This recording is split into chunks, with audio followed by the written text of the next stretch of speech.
생각해보니까 저도 사실은 미녹시딜 쓰기 전에는 걱정이 좀 많았던 것 같아요. 탈모약이 여자한테 안 좋다는데 또 특히 가임기 여성으로서 더 걱정되는 게 많았어요. 근데 여러분, 미리 말씀드리는데 진짜 일부는 정말 사실이었어요. 제가 직접 써보니까 알겠는 게 미녹시딜은 심각한 부작용이라고 하기는 그런데 원하지 않았던 어떤 반작용 같은 게 조금 뚜렷한 약물인 것 같더라고요. 그래서 그걸 좀 자세히 알고 시작하시는 게 중요하다고 생각을 했고, 미녹시딜을 쓰는 거 내가 좀 고민이 됐다 하시는 분들한테는 정말 유용한 영상일 것 같아요. 전 제가 겪은 부작용뿐만 아니라 다양한 부작용이 왜 오는지, 확률은 어떤지까지 자세하게 알려드릴 거거든요. 진짜 오늘 영상은 처음부터 끝까지 버릴 게 하나도 없는 엑기스 같은 영상이니까 다 보시는 걸 추천드리고, 쭉 보시는 게 제일 좋지만 타임스탬프랑 목차로 정리도 해드릴 테니까 참고해서 보세요. 탈모 관련한 찐정보, 구독과 좋아요 먼저 부탁드리겠습니다. 안녕하세요, 여러분. 풍성한 언니입니다. 제가 유튜브를 올리다 보니까 댓글로 미녹시딜에 대한 질문을 정말 많이 하시더라고요. 그도 그럴 게 부작용 얘기가 미녹시딜은 진짜 많잖아요. 뭐 머리가 더 빠지는 쉐딩 현상부터 뭐 시력이 떨어진다, 혈압이 안 좋다, 얼굴이 붓는다, 뭐 등등.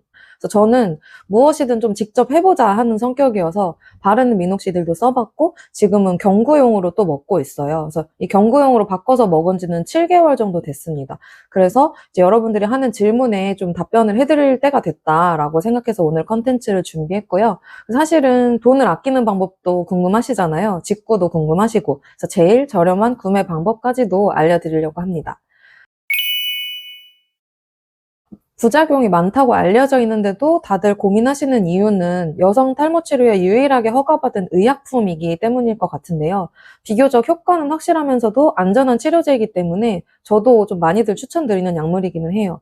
근데 사실 부작용을 감수하고 쓸 만큼 나에게 효과가 있을까? 저는 이게 제일 궁금했었거든요. 다들 궁금하시죠? 그래서 결론부터 말씀드리면 100이면 100 다 효과가 있는 약물은 아니에요. 원래는 고혈압 치료제로 개발됐다가 다모증이라는 부작용이 보고가 되면서 탈모 치료로 사용되고는 있지만 정확한 기전이나 원인이 밝혀지지는 않았어요.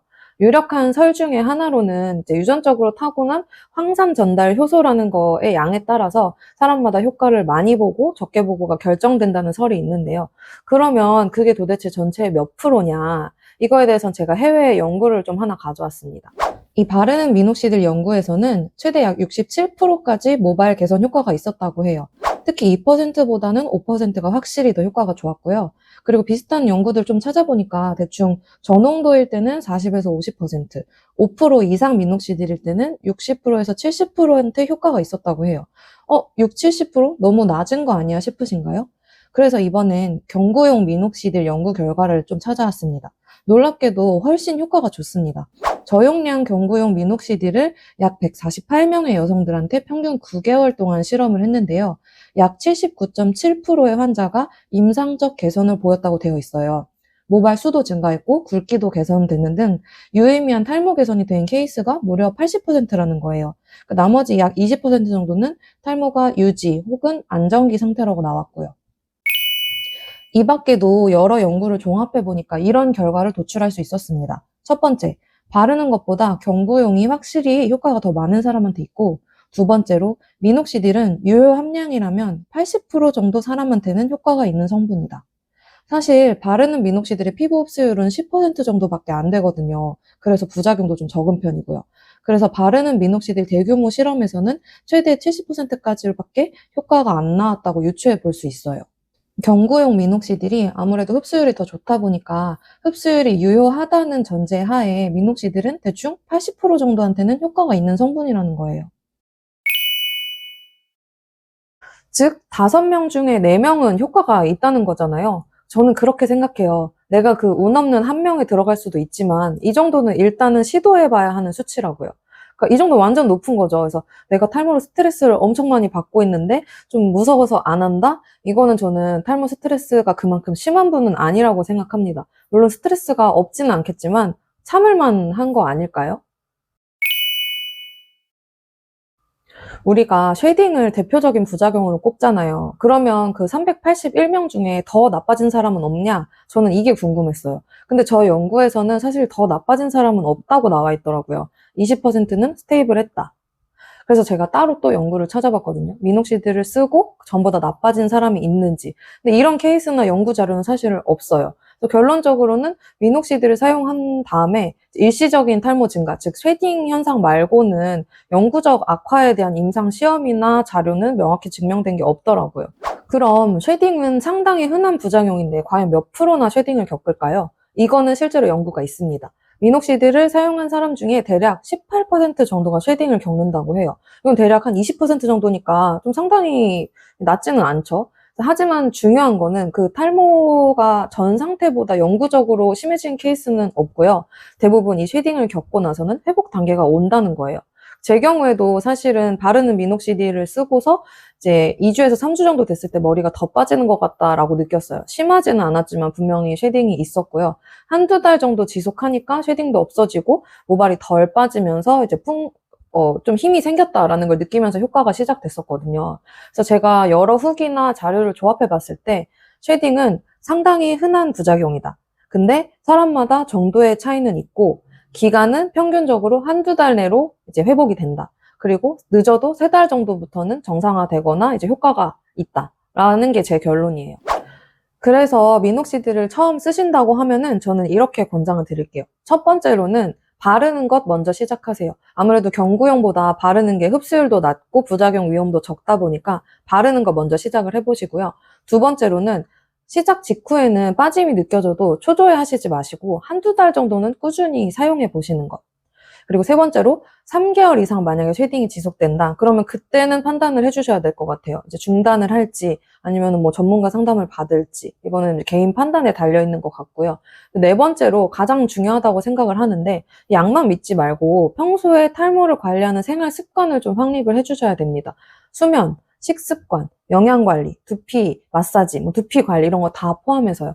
그때그때 내 몸 상태에 따라서 컨디션이 안 좋으면 쉐딩도 더 심하게 올 수 있고 효과를 빨리 느끼기도 어려워요. 그래서 특히 여성 탈모에서는 저는 늘 스트레스 관리가 핵심이라고 말씀드리잖아요. 이거에 대해서는 연구 자료도 아주 많아요. 제가 지난번 영상 비오틴이 당신에게 효과가 없는 이유 이렇게 끝나고 연결해 드릴 테니까 한번 꼭 보시길 바라고요. 아무튼 쉐딩은 저는 그렇게 부정적으로만 보진 않는 게 모발이 생장 주기에 따라서 약해진 모발은 빠지고 이제 더 건강한 모발이 자라기 위한 필수적인 과정 중에 하나라고 생각을 하거든요. 그래서 너무 나쁘게만 보지는 않으셨으면 좋겠어요. 미녹시딜은 크게 바르는 거랑 먹는 거 이렇게 있어요. 먼저 바르는 거는 원래는 해외 직구로 저렴하게 구매를 할 수가 있었는데 2023년 5월에 의약품으로 지정되면서 통관이 불가능해져서 직구가 안 돼요. 그래서 저는 약국에서 사는 걸 추천을 드리고요. 현재 우리나라에서 바르는 미녹시딜은 일반 의약품이라서 의사 처방 없이도 약국에 가시면 바로 사실 수가 있습니다. 같은 미녹시딜 성분을 가지고 회사마다 이름이 다양하게 출시돼 있어요. 뭐 미녹시딜, 마이녹실, 뭐 레이디 어쩌고, 판시딜 뭐 어쩌고, 그리고 로게인 폼. 이제 저는 용액이 흐르는 게 싫고 좀 피부가 좀 예민한 편이어서 피부 트러블이 좀 덜하다고 해서 폼 타입인 로게인 폼을 썼는데요. 무스처럼 거품 형식이에요. 근데 바르는 방법은 다 똑같은데 이거를 매일 하는 게 너무 귀찮았어요. 자기 전에 바르는 걸 처음에는 지속했지만 이게 점점 뭐 이틀에 한 번, 3일에 한 번, 일주일에 한두 번 이렇게 텀이 뜨더라고요. 그러니까 배가 불러서 그랬던 것 같아요. 그래서 나중에는 이제 점점 사용이 귀찮아지면서 효과도 좀 더뎌진다고 생각을 했고요. 그러다가 경구용 한번 먹어볼까 싶어서 알아보다가 직구도 알게 된 거예요. 사실 경구용을 먹으시려면은 의사 처방이 반드시 필요합니다. 근데 병원 갈 시간도 없고 귀찮고 검색만 하다가 온라인에서 인도산 카피약을 아주 저렴하게 판다는 걸 알게 된 거예요. 200정에 6만 원? 뭐 요 정도였어요. 그래서 절대 추천하는 건 아닙니다. 꼭 끝까지 보세요. 그래서 국내에서 처방받아서 사는 미녹시딜은 보통 5mm짜리예요. 30정 들어있는 거. 여성 탈모로 보통 처음에 처방을 가면은 하루에 2.5mm 먹으라고 하니까 반 쪼개서 먹거나 이틀에 한 번 먹으라고 하실 거예요. 근데 그때 저는 잘 모르고 그게 10mm짜리였던 거예요. 그래서 이걸 2.5로 나눠 먹기 위해서 쿠팡에서 커팅기도 샀습니다. 이게 커팅기 이렇게 생겼거든요. 되게 잘 잘려요. 약은 한 2주에서 3주 정도 걸려서 까먹을 때쯤에 도착을 했고, 근데 막상 받고 보니까 좀 불안한 거예요. 이게 진짜 안전하게 제조가 됐을까? 인도에서 만든 건 맞는지, 그리고 뭐 제조도 그렇지만 유통이나 보관 과정에서 무슨 일이 있었는지 모르잖아요. 그래서 조금 후회했어요. 아, 그냥 국내에서 처방받아서 살 걸. 그리고 뒤에 말씀드리겠지만 생리통이나 생리불순 같은 부작용이 왔을 때 이거 카피약이라 몸에 무리가 가나? 이런 생각이 들더라고요. 그리고 결정적으로 가격을 알아보니까 우리나라에서 처방전이랑 약값이랑 해서 한 3만 원 정도면은 살 수 있더라고요. 처방전이 보통 15,000원 하고요. 그 5ml짜리 30정이 16,000원이에요. 그래서 합치면은 31,000원. 근데 뭐 처방전 값은 병원마다 좀 다를 수 있기는 한데요. 어쨌든 대략적으로 반 잘라서 먹는다고 치면은 두 달에 3만 원이고 한 달에 15,000원 정도는 저는 괜찮은 것 같거든요. 그리고 이제 처방을 계속 받다 보면은 30정짜리 말고 100정이나 200정짜리는 또 가격이 더 싸니까 한 달에 10,000원 이하로도 충분히 먹을 수 있는 가격이에요. 그래서 저는 경구용을 하신다면 가까운 내과 같은 데 가셔서 처방받아서 사셔도 충분하다, 가장 안전하다라고 생각을 하고요. 일단 저는 4분의 1로 쪼개서 2.5ml씩 먹기 시작했습니다. 먹어보니까 저는 3주 정도 지나서 확실히 머리가 탱글해지고 많아졌다고 느껴졌어요. 언제 느꼈냐면 머리 감을 때 머리를 헹구는데 부피감이 남다른 거예요. 그래서 와, 이렇게 효과가 있네? 라고 되게 놀랐어요. 기존에 근데 저는 로게인폼을 쓰다가 넘어갔기 때문에 그래서 그런 것 같은데 쉐딩이 아예 없었고요. 3주 정도 만에 효과가 확 느껴졌었어요. 그리고 이 미녹시딜 효과를 최대한으로 볼 수 있는 몸 상태였지 않을까 싶어요. 일단 저는 그 모발 영양제 판토맥스, 그다음 스트레스 관리 영양제 테라로닌 이런 거를 꾸준히 장기 복용하고 있었기 때문에, 그리고 저 그거 말고도 하는 거 되게 많잖아요. 족욕도 하고 두피 괄사도 하고 뭐 이렇게 건강을 챙기고 있는 상태니까 약발이 되게 잘 받는 몸이었지 않을까라고 생각을 합니다. 근데 저에게도 원치 않는 부작용들이 있기는 있었어요. 이거는 뒤에 Q&A에서 더 자세히 말씀드릴 거고요. 아무튼 뭔가 과하다라는 생각이 조금 들어서 2, 3일에 한 번으로 줄였고요. 이게 미녹시딜은 사실은 먹는 거는 경구용은 고혈압 치료제로만 허가가 나 있어요. 그래서 국내에서 처방을 받으신다면 이게 오프라벨이라고 그 인정된 효능과 별개로 의사 개인의 판단에 따라서 처방을 하는 거예요. 고혈압 치료제로 먹을 때는 하루에 100ml까지 먹을 수 있어요. 그러니까 상한선은 사실은 막 그렇게까지 드실 분은 없으니까 크게 걱정을 안 하셔도 되고, 최저 용량부터 시작해서 내 몸에 어떤 변화가 나타나는지를 면밀하게 관찰하면서 제일 맞는 용량을 찾아가면 되지 않을까, 저는 이렇게 생각을 합니다. 저는 이제 매일 먹는 거는 2.5ml도 많다고 생각해서 지금은 2, 3일에 한 번씩 먹고 있어요. 이제 댓글로 질문해 주셨던 거 모아서 Q&A를 해보겠습니다. 일단은 매일 꾸준히 2달 정도 썼을 때부터 효과를 느꼈어요. 쉐딩은 한 3, 4주째 느껴졌었고 꾸준히 하니까 2달 정도 지나고서는 정수리가 좀 옛날보다 덜 휑하다라고 이제 덜 좀 느꼈었고요. 근데 이게 말라도 좀 반짝인다고 해야 되나? 묘하게 떡지는 느낌이 있더라고요. 그래서 아침에 바르고 못 나가겠었어요. 그래서 저는 밤에 바르고 자고 아침에 감고 이걸 했습니다. 이게 조금 번거로웠어요. 왜냐면 사실 탈모에 좋은 머리 감는 방법은 밤에 싹 씻고 싹 말리고 자는 거거든요. 그래서 저는 그 생활을 쭉 했었는데 로게인폼을 쓰려면은 이제 머리를 2번 감게 되잖아요. 너무 빨리. 그래서 그렇지 않기 위해서 밤에 그냥 안 감고 머리에다가 로게인폼 하고 자고 아침에 나갈 때 감고 이걸 했는데 사실은 그렇게 막 기쁘게 느껴지지가 않았어가지고 좀 불편했습니다. 바르는 거를 쓰다가 넘어가서 그런지 쉐딩도 없고 바로 효과도 빠르게 체감한 편이고요. 어, 비교를 하자면 바르는 거는 정수리 쪽 위주로 국소 부위 위주로 좀 이제 효과를 느꼈다라는 거고, 경구용은 좀 전신작용이 있었다. 그러니까 그리고 머리도 정수리뿐만 아니라 전체적으로 모발이 힘있고 두꺼워진다라고 좀 생각이 들었어요. 확실히 경구용은 좀 효과도 광범위하고 효과도 좀 센 반면에 몸에 미치는 영향도 크다라고 생각을 했거든요. 제가 손가락 같은데 이런 데 털이 진짜 없어요. 근데 미녹시딜 먹는 걸로 바꾸고 한 달 정도 있다가 깜짝 놀란 게 여기 손가락 털이 진짜 시커매진 거예요. 그래서 제가 뽑았는데 너무 아팠던 기억이 있습니다. 그러니까 어쨌든 전신에 털이 많아지는 거는 사실이에요. 다리 털도 두꺼워지고 길어지고, 그래서 저는 발가락에는 털이 진짜 한 올도 없는 사람인데 손가락 보고 너무 깜짝 놀라서 발을 봤더니 엄지발가락에 털이 한 올 생겨 있는 거예요. 그래서 되게 당황했던 기억이 있는데요. 사실은 뭐 뺨이나 뭐 미간이나 이런 데 털이 많이 심해진 건 아니어서 그 정도야 탈모를 위해서야 뭐 저는 괜찮은 수준이었던 것 같아요. 그리고 저는 속눈썹이 원래 긴 편이에요. 근데 1차적으로 판토맥스 먹고 나서 1차적으로 속눈썹 숱이 엄청 많아지고 풍성해졌는데 2차적으로 이 경구용을 먹고 나서 한 번 더 이제 속눈썹이 길어지고 많아지니까 이제는 마스카라를 하면 너무 과해지더라고요. 그래서 그 이후로는 저는 마스카라는 하지 않고 있습니다. 장점 중에 하나죠. 그래서 어쨌든 저는 뭐 원숭이처럼 얼굴 전체에 나는 다모증을 겪지는 않았어서요. 머리가 나는 주 목적이었다면 참을 만한 수준이긴 했어요. 제가 겪은 가장 직접적인 부작용 중에 하나는 이거였어요. 저는 생리 주기가 변했었어요. 처음에 먹고 2달 정도. 생리가 한 일주일 정도 늦어졌다가 두 번째에는 일주일 정도 또 빨라졌다가 게다가 생리통도 굉장히 심했어요. 저는 생리통이 늘 있는 편은 아니고 컨디션이 안 좋으면 있는 편이긴 하거든요. 그리고 주기도 조금 컨디션이 안 좋으면 주기도 원래는 예민한 편이긴 해요. 그래서 사실은 미녹시딜의 원인이 100%는 아니지만 뭔가 내 몸에 무리가 된다. 뭔가 부인과 쪽에 영향을 준다라고 그냥 제가 판단이 돼서 조금 찝찝하더라고요.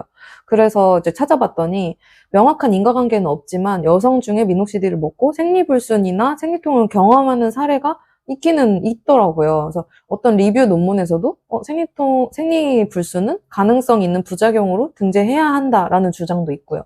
그래서 생리주기가 민감하신 분 또는 임신 가능성이 있는 분들은 좀 주의를 해야 되지 않을까 이렇게 생각했어요. 그래서 저는 이제 뭐 다른 데 털이 나는 것보다는 생리주기에 영향을 받는 것 때문에 용량을 줄인 거기는 해요. 미녹시딜이 임산부 금지 약물은 아니에요. 미국에서는 C등급이고 우리나라에서는 2등급이에요. 그러니까 이게 완전히 금지도 아니고 완전히 허용도 아닌 그런 중립적인 상태거든요. 근데 임신했을 때는 굳이 드실 분들은 아마 없으실 것 같아요. 그러면 가임기 여성이 먹어도 난임이나 불임을 초래하지 않는가 이게 중점적인데 프로페시아나 두타스트리드 같은 여성이 만지기만 해도 불임을 초래하는 금지 약물 같은 거는 절대 아니고요. 그래서 의사 선생님들도 미혼 여성들에게도 처방을 많이 하고 있는 거잖아요. 그래서 저는 충분히 먹을 수는 있다고 생각을 하고 전문가들은 뭐 한두 달 전에 그러니까 임신 계획이 있다면 중단하면은 몸에서 다 빠져나가니까 걱정하지 말라고는 하는데 그래도 제가 만약에 임신 준비를 한다면 저는 한 3개월 전에는 중단할 것 같아요. 이게 고혈압 치료제로 개발이 된 거다 보니까 많이들 걱정하시는 분들이 이런 거예요. 저혈압인데 혈압 떨어져서 어지럼증이 나지는 않는가? 심장에 무리가 되지는 않는가? 이런 건데 저는 사실은 정상 혈압이거든요. 혹시 몰라서 미녹시딜을 먹으면서 혈압을 체크한 거를 한번 공유해 보려고 해요. 이게 저의 10년간 저의 혈압인데요. 이게 국민건강보험 홈페이지 가면은 기록이 쭉 있거든요. 그래서 정상 혈압 기준은 120에 80이고 저는 거의 근사하죠. 근데 이제 먹는 미녹시딜을 올해 5월쯤부터 먹었고요. 제가 이런 거를 할 줄 모르고 그때부터 잰 기록을 다 갖고 있지는 않지만 딱히 변하지 않았어요. 제가 헬스장에 혈압계가 있어서 한 번씩 잰 거가 지금 남아있는데 여기 써먹을 줄은 몰랐어요. 그래서 가장 마지막 거가 이게 9월에 잰 거, 그다음에 최근에 잰 거. 그리고 수치는 진짜 변함이 없어요. 그래서 저는 뭐 저혈압이 있으셔도 혈압에 영향을 주지는 않는다라고 생각을 하고요. 근데 이게 묘하게 이게 수치는 멀쩡한데 처음에 경구용을 먹었을 때 묘하게 몸이 처지고 피곤하다고 느낀 거예요. 한 일주일 동안 그랬어요. 그래서 제가 그걸 원래 낮에 먹었는데 그 먹은 후에 오후에 좀 처지는 느낌이 들길래 저녁 때 먹기 시작했거든요. 저녁 먹은 이후에 자기 전에 그때 먹었더니 다음날 아침에 일어나는 게 힘들다라고 또 느껴지는 거예요. 그래서 저도 사실은 제 머릿속에 편견이 있을 수가 있죠. 이게 고혈압 치료제라서 혈압을 떨어뜨릴 수 있어서 내가 좀 힘든가 뭐 이런 그 뭐라 그러지? 플라시보? 이런 부정적 플라시보가 있을 수도 있다고 생각은 하거든요. 그래서 밤에 미녹시딜을 먹고 난 바로 다음날에 혈압을 또 재보기도 했는데 차이는 없었어요. 그래서 뭐 기분 탓일 수도 있고 뭐 유의미하게 혈압에 영향을 주지는 않지만 뭔가 몸이 무거워지는 그런 느낌은 저는 받기는 받았습니다. 그래서 저는 수치로는 안 나타나더라도 제 몸 상태를 항상 면밀히 같이 체크를 하고 있기는 해요, 지금도. 그리고 이전 영상에서 심장 쪽 문제가 생길 수 있다고 말씀을 드린 적은 있어요. 근데 바르는 미녹시딜은 흡수율이 엄청 낮아서 일반적으로 혈압이나 심장 문제가 나타날 확률은 진짜 거의 0%에 수렴하고요. 경구용일 경우에는 조금 주의를 해주셔야 될 것 같습니다. 고용량일수록 장기 복용할수록 문제가 나타날 수가 있어요. 그래서 이게 뭐 말초 신경의 저항력이 떨어지면서 보상적으로 심박수가 증가한다, 심박 출량이 증가한다, 그리고 우혈성 심부전증이 악화될 수 있다, 뭐 폐동맥압이 증가된다, 뭐 이런 무서운 말들이 있는데 결론적으로 말씀드리면은 저용량이나 하루에 그러니까 5ml 이하로 드실 때는 이런 케이스에 해당하시는 분들은 사실은 거의 없고요. 다만 기저질환이 있으신 분들은 꼭 전문의와 상담을 하시고 드시는 게 좋겠죠. 특히 심장질환이나 뭐 고혈압이나 신장질환 뭐 이런 게 있으시면은 시작 전에 상담을 하고 드시는 게 좋겠죠. 원래 고혈압 치료제로 개발됐다고 난 고혈압이니까 안전해 이것도 아니에요. 고혈압 혈압약 드시면은 약이 중첩될 수가 있어서 더욱더 신중하셔야 됩니다. 미녹시딜은 간 대사를 그렇게 크게 타는 약은 아니에요. 그래서 간 수치가 급격히 올라가거나 뭐 황달이 오거나 이런 위험은 없는데요.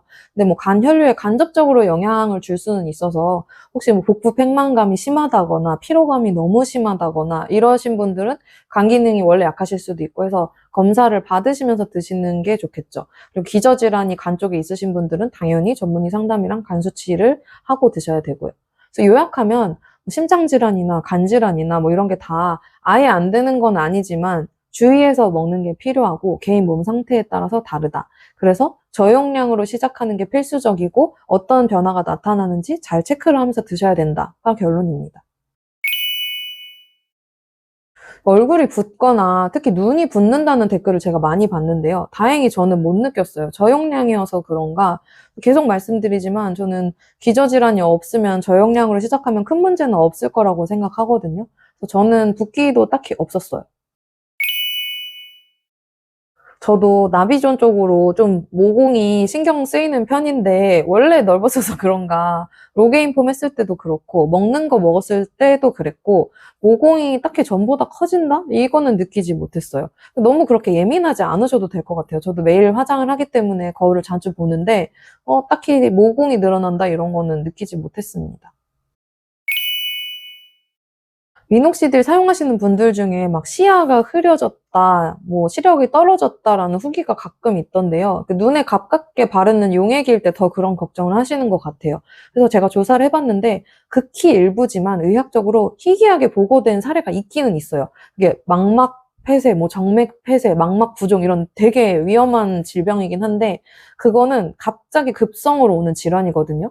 그래서 대부분의 막 이걸 바르니까 시야가 흐릿해진다, 뭐 이런 거는 이제 그런 질병과는 사실 상관이 없고 일시적인 컨디션 저하일 확률이 훨씬 더 높습니다. 막 서서히 시력이 떨어지거나 하는 거랑은 큰 영향은 없는 거예요. 그래서 시력도 그렇지만 저는 미녹시딜에 대해서 이제 너무 두려움이 많으셔가지고 대부분 심리적인 요인이나 피로감, 예민함, 몸 컨디션에 따라서 오는 변화일 것 같아요. 대부분 걱정하시는 것들이. 시력도 되게 컨디션 타는 거 아시죠? 뭐 미녹시딜 같은 거 안 해도 피곤하고 이러면 눈이 침침해지고 시력이 떨어지고 해요, 실제로. 그래서 그러고 보면은 제가 미녹시딜 먹고 뭔가 몸이 처지는 것 같다, 피곤하다라고 느껴서 뭐 그런 거랑 연관이 될 수도 있겠네요. 그게 시력으로 딱 오시는 분들도 있을 수 있으니까. 그래서 어쨌든 근데 저의 결론은 막 되게 직접적으로 시력적으로 오는 부작용이 큰 약물이다. 이런 거는 조사에서도 안 나오니까 너무 큰 걱정은 안 하셔도 될 것 같아요. 이것도 사실은 뭐 장기 복용을 했을 때 노화나 조직 손상 같은 거에 대한 대규모 연구는 사실은 이제 거의 없죠. 저는 그것보다는 이제 복용하시는 거랑 생활 습관, 영양 관리, 스트레스 관리, 모발 관리 이런 게 사실은 더 현실적이고 이제 실천하실 수 있는 방안이라고 생각하거든요. 저속 노화가 요즘에 되게 화두긴 하지만 미녹시딜이 뭐 노화에 특화돼서 직접적으로 가속화 시킨다? 뭐 이런 거는 논문은 아직 없고요. 그냥 대신에 뭐 심장이나 신장 질환이 있으신 분들은 장기 사용하시는 거는 좀 위험할 수 있으니까 주의하셔라. 요 정도만 저는 말씀드릴 수 있을 것 같아요. 미녹시딜은 지금 여성 탈모에 있어서 강력한 효과도 있고 안전성도 나름 보장된 약물이라고 생각을 해요. 그래서 잘 쓰시면은 정말 실질적으로 도움이 많이 된다고 저는 생각을 합니다. 하지만 제일 중요한 거는 내 몸에 맞게 사용을 해주셔야 되는 거고요. 효과가 큰 만큼 부작용도 있을 수 있다는 거, 특히 경구용의 경우에는. 그래서 신중하게 저용량으로 시작하시는 걸 추천드리고, 경구용을 제가 무조건 권하는 건 아니어서 바르는 것부터 꾸준히 하시는 것도 충분히 좋은 효과를 내실 수가 있어요. 그래서 총 정리를 하자면 바르는 것부터 시작하는 것도 좋은 방법이다. 그리고 경구용은 효과는 더 크지만 전신작용에 따른 부작용도 같이 올 수 있다. 그리고 세 번째로 쉐딩은 한두 달 내로 대부분 멈추니까 좀 꾸준히 사용을 해보셔라. 그리고 네 번째로 혈압이나 심장, 신장, 간 이런 건강 체크는 좀 기저질환이 있으면 필수로 해주시고요. 다섯 번째로 생리주기나 컨디션 변화에 예민하게 좀 관찰을 하시면서 이제 용량을 결정하시면 좋을 것 같습니다. 그리고 마지막으로 뭐 어떤 좋은 약을 쓰든 좋은 영양제를 먹든 제가 항상 강조하는 것, 좋은 몸의 컨디션을 유지하는 게 중요하다.